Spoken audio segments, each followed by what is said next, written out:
എല്ലാവർക്കും നമസ്കാരം. അപ്പോൾ നമ്മളെ കേരള സ്റ്റോറിയുടെ പ്രൊമോഷൻ പരിപാടി എല്ലാവരും കണ്ടു കാണുമെന്ന് വിചാരിക്കുന്നു. എനിക്കിപ്പോഴാണ് അതിനെക്കുറിച്ച് ഒന്ന് രണ്ട് കാര്യങ്ങൾ സംസാരിക്കാനുള്ള സമയം കിട്ടിയത്. അപ്പോൾ എല്ലാവരും കണ്ടല്ലോ അല്ലേ കേരള സ്റ്റോറിയുടെ പ്രൊമോഷൻ? ഞാൻ വായിച്ചു കേൾപ്പിക്കാം കേട്ടോ. ലവ് ജിഹാദ് ഇരകളെന്ന് അവകാശപ്പെടുന്ന 37 സ്ത്രീകളുമായി കേരള സ്റ്റോറി 2 പ്രൊമോഷൻ. കേരളത്തിൽ നിന്ന് ആരുമില്ല. അപ്പോൾ ആ ചോദ്യത്തിന്റെ മറുപടി 37 പേര് സ്ത്രീകൾ, അതായത് ഇതിന്റെ ഇരകളെന്നും പറഞ്ഞിട്ട് നമ്മുടെ കേരള സ്റ്റോറിയുടെ പ്രൊമോഷന് വേണ്ടി പങ്കെടുത്തു. പക്ഷേ അതിൽ ഒരാൾ പോലും കേരളത്തിൽ നിന്നുള്ള എത്ര ആളുകൾ ഉണ്ട് എന്ന് റിപ്പോർട്ടോട് ചോദിച്ചപ്പോൾ ആരുമില്ല. അങ്ങനെ ആരുമില്ല എന്ന് പറഞ്ഞപ്പോൾ അങ്ങനെ കേരളത്തിൽ നിന്ന് ആരും ഇല്ലാതിരിക്കുന്നതിന് എങ്ങനെയാണ് കേരള സ്റ്റോറി ആവുന്നതെന്ന് ചോദിച്ചപ്പോൾ സംവിധായകൻ ദേഷ്യപ്പെടുകയും നിർമ്മാതാവ് മയക്ക് വാങ്ങിയിട്ട് ഇതിന്റെ എല്ലാം തുടക്കം കേരളത്തിൽ നിന്നാണെന്നും ഇപ്പോൾ ഇത് രാജ്യം മുഴുവൻ പടർന്ന് പന്തലിക്കുകയാണെന്നും പറഞ്ഞു.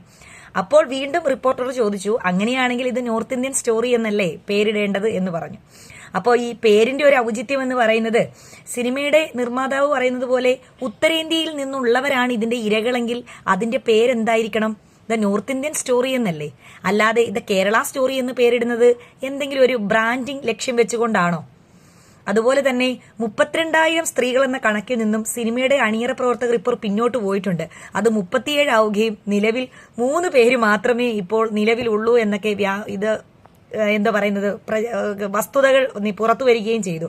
അങ്ങനെയാണെങ്കിൽ ഞാൻ ഒരൊറ്റ കാര്യം ചോദിച്ചോട്ടെ, അതായത് മെജോറിറ്റി ആയി നിൽക്കുന്നതും മൈനോറിറ്റി ആയി നിൽക്കുന്നതുമായ വസ്തുതകൾ ചൂണ്ടിക്കാണിക്കുന്നതിന് പകരം വിദ്യാഭ്യാസത്തിലും സാംസ്കാരികപരമായും ഒക്കെ മുന്നിട്ട് നിൽക്കുന്ന ഒരു സംസ്ഥാനമാണ് കേരളം.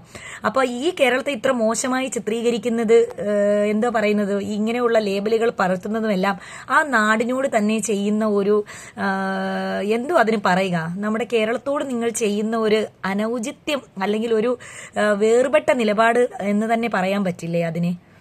32,000 നിങ്ങൾ പറഞ്ഞു, കൊണ്ടുവന്ന 37 സ്ത്രീകൾ ഇരകളെന്ന് പറഞ്ഞ് പ്രൊമോഷന് വേണ്ടി കൊണ്ടുവന്ന ഒരാൾ പോലും കേരളത്തിൽ നിന്നുള്ളതില്ല. അപ്പോ ഇതിനൊക്കെയുള്ള വസ്തുതകൾ എന്താണ്? തെറ്റുകൾ എവിടെ നടന്നാലും അത് തെറ്റാണ് കേട്ടോ. പക്ഷേ ഒരു നാടിന്റെ പേരുപയോഗിച്ച് നിങ്ങൾ ഈ കാണിക്കുന്ന നിലപാട് അല്ലെങ്കിൽ ഈ പ്രചരണങ്ങൾ ശരിയാണെന്ന് നിങ്ങൾക്ക് തന്നെ തോന്നുന്നുണ്ടോ? കേരള സ്റ്റോറിയുടെ ആളുകളോടാണ് ചോദിക്കുന്നത്. നിങ്ങൾക്ക് തന്നെ തോന്നുന്നുണ്ടോ ഇത് കറക്റ്റ് ആണെന്ന്, ഈ വസ്തുത കറക്റ്റ് ആണെന്ന്? അതായത് ഏതൊരു സിനിമയും കലയും ഒക്കെ ആവിഷ്കാര സ്വാതന്ത്ര്യം തന്നെയാണ്. അത് ഞാൻ നേരത്തെ എന്റെ വീഡിയോയിലും വ്യക്തമാക്കിയിട്ടുണ്ട്. എന്നാൽ ട്രൂ സ്റ്റോറി എന്ന് പറയുമ്പോൾ അതിന് കുറച്ചും കൂടി ചരിത്രപരമായ കാര്യങ്ങളും വസ്തുതാപരമായ കാര്യങ്ങളും നമ്മൾ പഠിച്ചതിന് ശേഷമായിട്ടാണ് ഒരു ട്രൂ സ്റ്റോറി ചെയ്യുന്നത്. അങ്ങനെ ഒരുപാട് സിനിമകൾ ഇവിടെ ഇറങ്ങിയിട്ടുണ്ട്. അതായത് റിയൽ സംഭവങ്ങൾ സിനിമയാക്കിയിട്ടുണ്ട്. അതിനകത്ത് കലാകാരന്റെ ആവിഷ്കാരം എന്ന രീതിയിൽ കുറച്ച് പാട്ടുകളോ അല്ലെങ്കിൽ പിന്നെ കുറച്ച് വർണ്ണാഭമായ കാര്യങ്ങളോ ഉൾപ്പെടുത്തുന്നതല്ലാതെ റിയൽ സ്റ്റോറിക്ക് വസ്തുതാപരമായും ചരിത്രപരമായും ഒരിക്കലും ഒരു മാറ്റവും സംഭവിക്കാത്ത രീതിയിലായിരിക്കും കലയുടെ ആവിഷ്കാരം നടത്തുക. ഈ 32,000 ഇരകൾ എന്ന് തന്നെ ആദ്യം അവകാശപ്പെടുന്നു, പിന്നീട് അത് 3 ചുരുങ്ങി. ഇതൊക്കെ തന്നെ നിർമ്മാതാവിന്റെയും സംവിധായകന്റെയും സത്യസന്ധതയെ ചോദ്യം ചെയ്യുന്നില്ലേ? നിർമ്മാതാവ് കൊണ്ടുവന്ന 37 സ്ത്രീകളിൽ ഒരാൾ പോലും കേരളത്തിൽ നിന്നുള്ളവരില്ല. അപ്പൊ ഇത് തന്നെ എന്തിന്റെയാണ് ഒരു ഉദാഹരണമായിട്ടാണ് കാണാൻ പറ്റുന്നത്? ഈ പേരിടിയിൽ എന്ന് പറയുന്നത് നോർത്ത് ഇന്ത്യയിൽ നിന്നുള്ളവരാണെങ്കിൽ ഞാൻ പറഞ്ഞതുപോലെ the real north Indian story എന്ന് വേണ്ട ഇടാന്. കേരളം എന്ന് ഉപയോഗിക്കുന്നതിന് പകരം വേറെ നോർത്ത് ഇന്ത്യൻ സ്റ്റോറി എന്നോ ഗുജറാത്ത് സ്റ്റോറി എന്നോ ഉത്തരേന്ത്യൻ സ്റ്റോറി എന്നോ നിങ്ങൾക്ക് ഇഷ്ടമുള്ള പേരിടാമല്ലോ. അപ്പം അതിന്റെ ഒരു വസ്തുതയും കാഴ്ചപ്പാടും എന്താണ്? അപ്പം ലക്ഷോപലക്ഷം ആൾക്കാർ താമസിക്കുന്ന അല്ലെങ്കിൽ മുസ്ലിം സമുദായമുള്ള കേരളത്തിൽ ഇങ്ങനെ ഒരു കാര്യം നടന്നിട്ടില്ല എന്നതൊരു വസ്തുതയായിരിക്കെ വസ്തുതകളെ വളച്ചൊടിച്ച്, ഞാൻ പറഞ്ഞില്ലേ, സംസ്കാരത്തിലും വിദ്യാഭ്യാസത്തിലും ഒക്കെ മുന്നിട്ട് നിൽക്കുന്ന ഒരു സംസ്ഥാനത്തെയും അവിടെയുള്ള ജനങ്ങളെയും തീർച്ചയായും അപമാനിക്കലല്ലേ നിങ്ങൾ ഈ കേരള സ്റ്റോറിയിലൂടെ ചെയ്യുന്നത്? അതുപോലെ തന്നെ ഇവിടെ നിലനിൽക്കുന്ന ക്രമസമാധാനത്തെ തകർക്കലല്ലേ? എന്താണ് അപ്പം നിങ്ങൾക്ക് ഇതിനകത്ത് നിന്നും അർത്ഥമാക്കാൻ അല്ലെങ്കിൽ നിങ്ങൾക്ക് നേട്ടമുണ്ടാകുന്നതെന്നാണ് ഞാൻ ചോദിക്കുന്നത്. ഇപ്പൊ കുറ്റകൃത്യമായ കാര്യങ്ങൾ എവിടെ നടന്നാലും അത് ഗൗരവമേറിയതാണ് കേട്ടോ. നിങ്ങൾ അങ്ങനെ തന്നെ അതിനെ കാണണം. സിനിമകളൊക്കെ വിനോദത്തിനാണ്. ആ വിനോദത്തിനപ്പുറം ഒരു ജനതയെ മുഴുവൻ, അവരുടെ സംസ്കാരത്തെ മുഴുവൻ ചോദ്യം ചെയ്യുന്ന രീതിയിൽ വസ്തുതകളും ചരിത്രവും മനസ്സിലാക്കാതെ അതിനെ സിനിമയാക്കി ഇറക്കിക്കഴിഞ്ഞാൽ തീർച്ചയായും അത് ആ സംവിധായകനോടോ നിർമ്മാതാവിനോടോ സിനിമയിലെ അണിയറ പ്രവർത്തകരോടോ ഉള്ള വിയോജിപ്പല്ല. നിങ്ങൾ ഞങ്ങളുടെ വികാരങ്ങളെ മനസ്സിലാക്കണം. ദ റിയൽ കേരള സ്റ്റോറി എന്താണെന്ന് മനസ്സിലാക്കണം. അല്ലാതെ ഞങ്ങൾ ഈ പ്രകടിപ്പിക്കുന്നത് ഞങ്ങളുടെ ധാർമ്മിക രോക്ഷമാണ്. കേരളത്തിൽ നടക്കാത്ത വളരെ ചെറിയ ഒന്ന് രണ്ട് കാര്യങ്ങൾ മാറ്റി നിങ്ങൾ അതിനെ നിർത്തിയിട്ട് മെജോറിറ്റി പരമായ കാര്യമല്ലേ ഒരു സമൂഹ ഒരു ചരിത്രപരമായ അല്ലെങ്കിൽ വസ്തുതാപരമായ കാര്യങ്ങൾ ചെയ്യുമ്പോൾ ചെയ്യേണ്ടത്. സിനിമ എന്ന് പറയുന്നത് ഞാൻ പറഞ്ഞില്ലേ എപ്പോഴും വിനോദത്തിന് വേണ്ടിയാകണം. ഒരിക്കലും രാഷ്ട്രീയപരമായ കണ്ണിലൂടെയോ മതപരമായ കണ്ണിലൂടെയോ നമ്മൾ ഒരിക്കലും അതിനെ കാണേണ്ടതില്ല. മറിച്ച് ഈ പറയുന്ന ഒരു വികാരമായി നിങ്ങൾ മനുഷ്യത്വത്തിന്റെ കണ്ണിലൂടെ ഒന്ന് കണ്ടു നോക്കിക്കേ, അപ്പം നിങ്ങൾക്കത് മനസ്സിലാവും. ഇവിടെ ഒരിക്കലും ഇപ്പൊ എന്റെ വീഡിയോയ്ക്കടിയിലെല്ലാം കമന്റ് വരുന്നത് പന്നിമാംസം കുത്തിക്കയറ്റുന്ന വീഡിയോയും കൂടി ഇടും, പന്നി കഴിക്കുന്ന വീഡിയോ ഒന്ന് ഇട്ട് കാണിക്കുന്നൊക്കെ. പന്നിമാംസം ഇവിടെ നിരോധിച്ചിട്ടുണ്ടോ? പന്നി കഴിക്കുന്നതിനെതിരെ ആരെയെങ്കിലും ആക്രമിച്ചിട്ടുണ്ടോ? പന്നി കഴിക്കരുതെന്ന് പറഞ്ഞിട്ടുണ്ടോ? കഴിക്കാത്തവരെ നിർബന്ധിച്ചിട്ടുണ്ടോ? ഇതൊന്നും ചെയ്യാത്ത സ്ഥിതിക്ക് നിങ്ങൾ എന്തിനാണ് പന്നിയെയും ബീഫിനെയും കൂടെ കൂട്ടിക്കുഴയ്ക്കുന്നത്? പന്നിമാംസം കുത്തിക്കയറ്റുന്ന വീഡിയോ അല്ലല്ലോ കേരള സ്റ്റോറിയിലൂടെ കണ്ടത്. ഞാൻ നേരത്തെ കഴിഞ്ഞ വീഡിയോയിലും പറഞ്ഞു, ബീഫ് എന്ന് പറയുന്നത് മുസ്ലിങ്ങളുടെ ഭക്ഷണമായി മാത്രം കരുതരുതെന്ന്. ഒരു മുസ്ലിം മതത്തിൽ വിശ്വസിക്കുന്ന ആളായതുകൊണ്ടും ഒരു കേരളത്തിൽ ജനിച്ചു വളർന്ന ആളായതുകൊണ്ടും ഞങ്ങളുടെ വികാരം, ഞങ്ങളുടെ എന്താ പറയുന്നത്, ഈ വികാരങ്ങളൊക്കെ ഞങ്ങൾക്ക് ഇങ്ങനെ മാത്രമേ പ്രകടിപ്പിക്കാൻ പറ്റൂ. നിങ്ങൾ അതിന് വന്ന് നെഗറ്റീവ് കമന്റ് ഇടുന്നവരാടാണ് എനിക്ക് പറയാനുള്ളത്.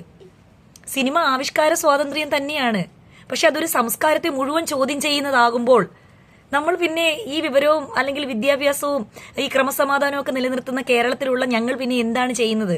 ഞങ്ങളുടെ വികാരവും ഞങ്ങൾക്ക് പ്രകടിപ്പിക്കണ്ടേ? അതും ഒരു ആവിഷ്കാര സ്വാതന്ത്ര്യമല്ലേ?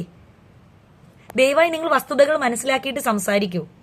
ഈ 37 പേരെ കൊണ്ടുവന്നതിൽ ഒരു ഇരയെ പോലും കൊണ്ടുവരാൻ അണിയറ പ്രവർത്തകർക്ക് എന്തുകൊണ്ട് സാധിച്ചില്ല കേരളത്തിൽ നിന്നുള്ള?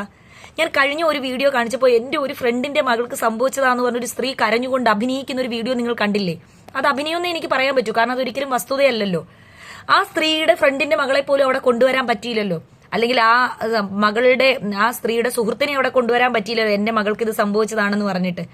അപ്പൊ ഇതൊക്കെ തന്നെ വെറും വ്യാജ പ്രചരണങ്ങൾ എന്ന് പറഞ്ഞാൽ നിങ്ങൾക്കിത് തള്ളിക്കളയാൻ പറ്റുമോ? അപ്പോ ഇതിനൊക്കെ കേരളത്തിൽ നിന്നല്ലാത്ത ഒരു സ്റ്റോറിയെ കേരള സ്റ്റോറി എന്ന് പറഞ്ഞ് പുറത്തിറക്കുകയും അവിടെയുള്ള തികച്ചും ഒരു സമുദായത്തിൽപ്പെട്ടവരുടെ മതവികാരം വ്രണപ്പെടുത്തുകയും സംസ്കാരത്തെ മുഴുവൻ ചോദ്യം ചെയ്യുകയും ചരിത്രപരമായ വസ്തുതകൾ ഒന്നും തന്നെ അടിസ്ഥാനമില്ലാതിരിക്കുകയും ചെയ്യുമ്പോൾ കേരളത്തിലുള്ള ജനങ്ങൾ പിന്നെ എന്താ ചെയ്യുക? പ്രതികരിക്കുക തന്നെയുള്ളൂ. എല്ലാവരും ബീഫ് കഴിച്ചും അതിന് ട്രോളി വീഡിയോകളിട്ടും അതിനെ പ്രതികൂലിച്ച് വീഡിയോകളിട്ടും ഒരുപാട് കഴിഞ്ഞ 1-2 ആഴ്ചയായി സോഷ്യൽ മീഡിയയിൽ ഉടനീളം പ്രചരിപ്പിക്കുന്നത് the real Kerala story, Kerala story ഇങ്ങനെയാണ്, കേരളം ഇങ്ങനെയാണ്, കേരളത്തിൽ ഇങ്ങനെയൊക്കെയാണ് നടക്കുന്നതെന്നുള്ള വസ്തുതകൾ തന്നെയാണ് എല്ലാവരും വീഡിയോകളിലൂടെ പ്രകടിപ്പിക്കുന്നത്. അത് കേരളത്തിലുള്ളവരുടെ ആവിഷ്കാര സ്വാതന്ത്ര്യമാണ്.